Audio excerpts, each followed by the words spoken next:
Part 28.16. Surah Al-Qasas, the story's conclusion. Assalamu alaikum. Welcome back to Sufi Essence with Hammad Syed. We arrive today at the majestic, comprehensive, and ultimately conclusive portion of Surah Al-Qasas, the stories dedicating our sustained, intense attention to the sixth final, profound chapter 28, verses 83 to 88. This concluding segment operates as a brilliant, eloquent, and necessary synthesis, expertly wrapping the grand historical and cautionary narratives of Prophet Musa, peace be upon him, the hubristic tyranny of Pharaoh, the arrogant materialism of Qarun, and the ultimate, inescapable scenes of judgment into an eternal, timeless, and immediately applicable lesson for Prophet Muhammad, peace be upon him, and, by direct extension, for every single believer navigating the complexities and transient allurements of this worldly existence. This conclusion fulfills three essential, final, and non-negotiable theological functions in the architecture of the surah. First, it meticulously defines the characteristics and exacting spiritual prerequisites of the inhabitants of the home of the hereafter, contrasting their humility and non-corruption with the ultimate crushing fate of the transgressors.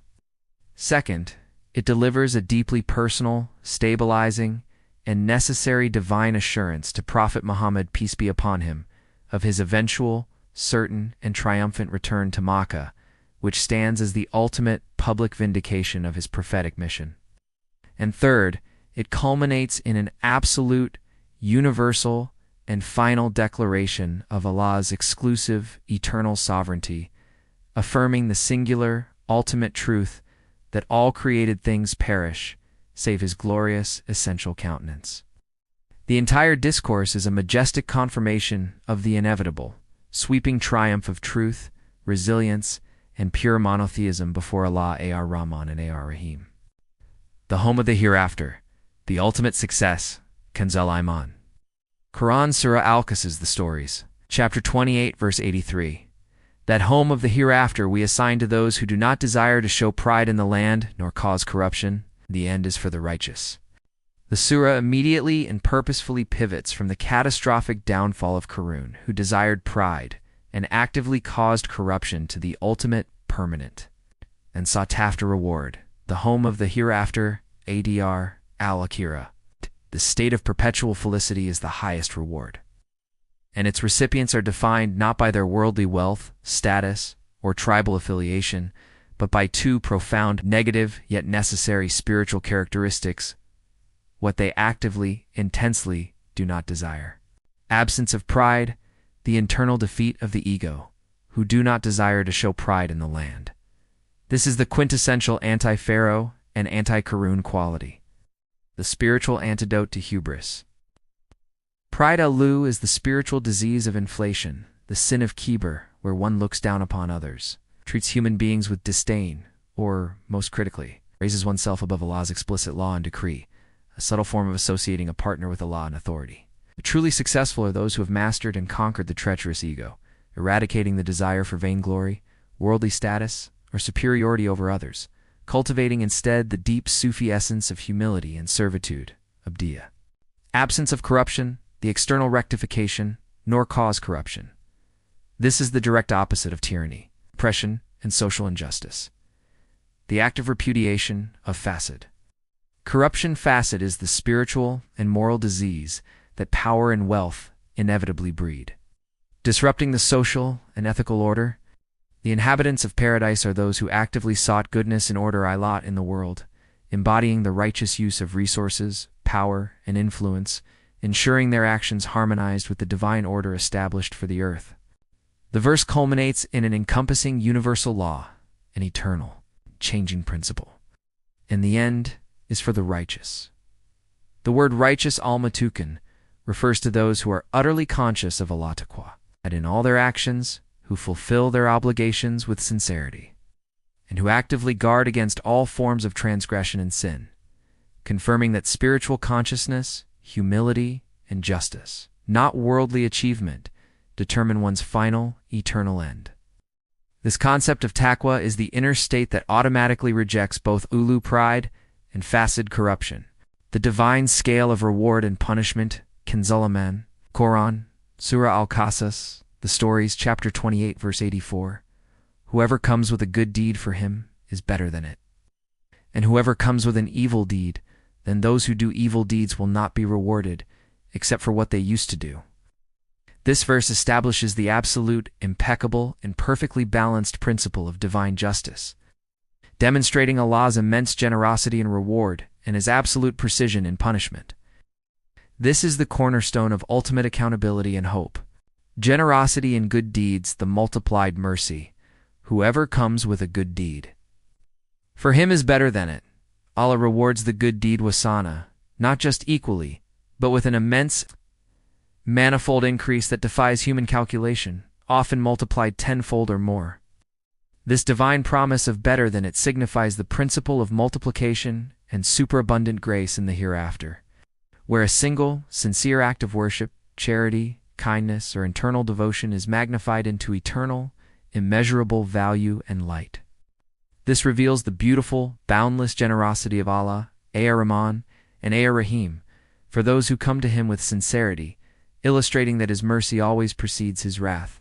Precision in evil deeds, the exact justice, and whoever comes with an evil deed, then those who do evil deeds will not be rewarded except for what they used to do, in stark contrast to the generosity of reward.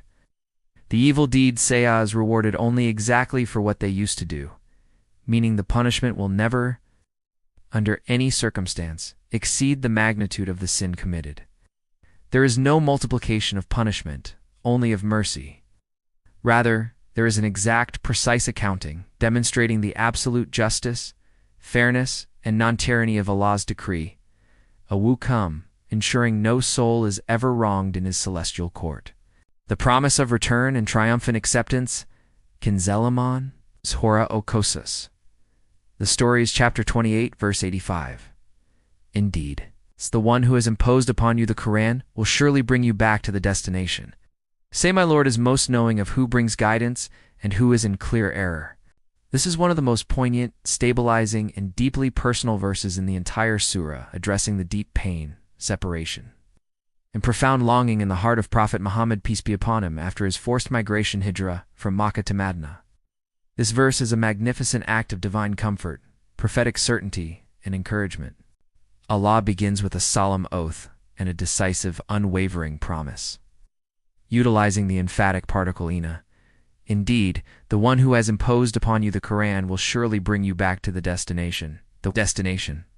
Mahdi refers specifically and beautifully to Makkah, the Prophet's, peace be upon him, beloved birthplace, and the spiritual center of the earth. This promise was a tremendous source of psychological and spiritual, yet comfort and certainty during the immense trials of early Islam, assuring the Prophet, peace be upon him, that his separation from the Kaaba was temporary, and his return would be triumphant and victorious. The one who has imposed upon you the Quran, i.e. made its delivery a sacred, absolute duty, is the very same sovereign power who guarantees the certain, inevitable fulfillment of this profound worldly promise. The final command shifts the focus from external events to internal certainty. Say, my Lord is most knowing of who brings guidance and who is in clear error. This is the ultimate, definitive answer to the protracted, bitter disputes with the Makkans. Since they cannot agree on the truth or the messenger, the ultimate arbiter, the supreme judge, is Allah, who alone knows the reality and sincerity of every heart, intention, and claim. This command is a clear directive to the Prophet, peace be upon him, to step away from endless, futile argumentation and leave the final true judgment of their guidance or error to the supreme authority, the all-knowing. The final warning against shirk, Kenzel Iman, Quran, Surah Al-Qasas, the stories. Chapter 28, verse 86. And you were not expecting that the book would be revealed to you. But it is a mercy from your Lord, so never be a supporter of the disbelievers. This verse serves two critical and profound functions: confirming the miracle of the Quran's nature and providing a final direct command to the messenger, peace be upon him, regarding the absolute purity of his mission. The miracle of revelation, the proof, and you were not expecting that the book would be revealed to you, but it is a mercy from your Lord. This powerful statement emphasizes the supernatural, unearned, and unexpected nature of the revelation. The Prophet, peace be upon him, was not an ambitious seeker of prophecy, but was chosen by Allah's pure, unmerited mercy ragma to receive the book. This fact obliterates any spurious claim by the disbelievers that the Prophet, peace be upon him, fabricated the Quran or sought a worldly office. The book is a manifestation of pure, sovereign grace and a testament to the divine choice. The final command, the protection. So never be a supporter of the disbelievers.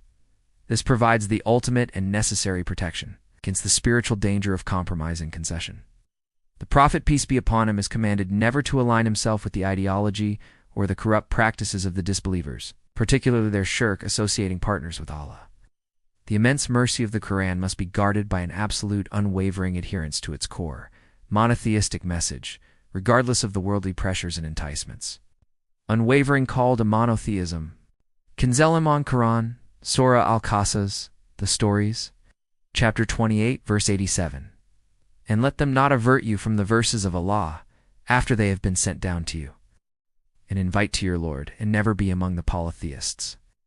Building upon the necessity of absolute adherence mentioned in the previous verse, this delivers a renewed, strong, and specific command for unwavering steadfastness, istiqma, in the face of all social and political opposition, defining the mission in two clear, inseparable parts.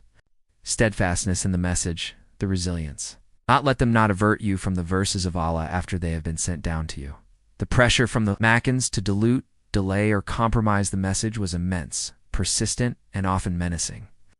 The Prophet, peace be upon him, is commanded to remain absolutely fixed on the pure, undiluted message of the Quran, preventing the weak arguments, threats, or enticements of the opposition from turning him away from his sacred duty. His resilience is the model for all who call to truth. The core mission, the purity, and invite to your Lord, and never be among the polytheists. The primary and continuing mission remains exquisitely clear. Invite you all of humanity back to the true singular Lord, with wisdom and clarity. The command concludes with the ultimate theological imperative, to remain eternally separate and distinct from the polytheists' mushrikin in belief, practice, and spiritual aspiration. This is the synthesis of all the historical lessons taught in the surah, from the pure monotheism of Prophet Musa, peace be upon him, to the corrupted arrogance of Pharaoh and Qarun.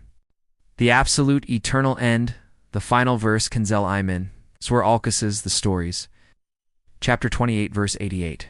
And do not call upon another God along with Allah. There is no God but He. Everything will perish except His face. For Him is the command, and to Him you shall be returned. This is the final, majestic, and all-encompassing verse of Surah Al-Qasas, the stories. It is a powerful, definitive restatement of the surah's central theme and the absolute essence of monotheism, encapsulating the entire discourse in a few eternal phrases. Final prohibition, the summation, and do not call upon another God along with Allah. This re-emphasizes the core, fundamental warning against shirk, the greatest spiritual danger, bringing the narrative full circle from the fate of the idolaters on the day of judgment and the arrogance of Qarun. Ultimate sovereignty, the creed. There is no God but He. The fundamental truth, the kalima, is reaffirmed for the final time in the surah, serving as the theological conclusion of the entire text. Eternal persistence, the existential truth. Everything will perish except His face.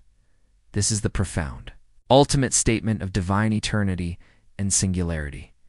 Every created thing, mountains, stars, men, wealth, and power, is destined for perish he chilik. Only Allah's face, wajahu, a symbol of His essential self, His being, and His glorious countenance, persists eternally and without change. This truth renders all worldly ambition, pride, and material attachment utterly meaningless by comparison, focusing the spiritual heart, the qalb, entirely on the eternal. Final authority, the law. For Him is the command, and to Him you shall be returned. The verse closes by reiterating the two unchallengeable realities already mentioned in the surah: absolute command whoop, the sole source of law and decree and ultimate return terja, and the inevitable destiny of every soul. This final declaration summarizes the entire message of the surah and the whole Quran, grounding every action, narrative, and warning in the eternal, singular truth of Allah's majestic sovereignty. This is the last verse of Surah Al-Qasas, the stories.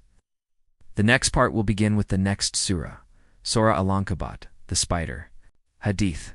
The final verse's emphasis on the eternal persistence of Allah alone, everything will perish except His face, and the ultimate return to Him, is a cornerstone of Islamic theology, rooted in the deepest awareness of divine transcendence and permanence. The righteous are those who live their lives fully aware of this eventual return and the eternal nature of their Lord. The Prophet, peace and blessings of Allah be upon him, taught a powerful dua supplication that encapsulates this profound realization of Allah's eternal nature. O Allah, you are the first, for there is nothing before you, and you are the last, for there is nothing after you, and you are the manifest or the high, for there is nothing above you, and you are the inner or the near, for there is nothing closer than you. Judge our debt for us and enrich us from poverty. Sahih Muslim 2713a. This hadith beautifully and eloquently elaborates on the concept that everything will perish except His face, by defining Allah as the first, the source of all existence, and the last, the end of all things. The hadith provides a perfect explanation of the divine permanence that stands in stark contrast to the perishing nature of all creation. This deep, metaphysical understanding of divine transcendence is the ultimate ilm that saves the believer from the spiritual blindness of chasing fleeting worldly ambition and materialism. Let us now supplicate, drawing from the profound lessons of these verses, asking Allah to grant us a deeper understanding and to guide our every step.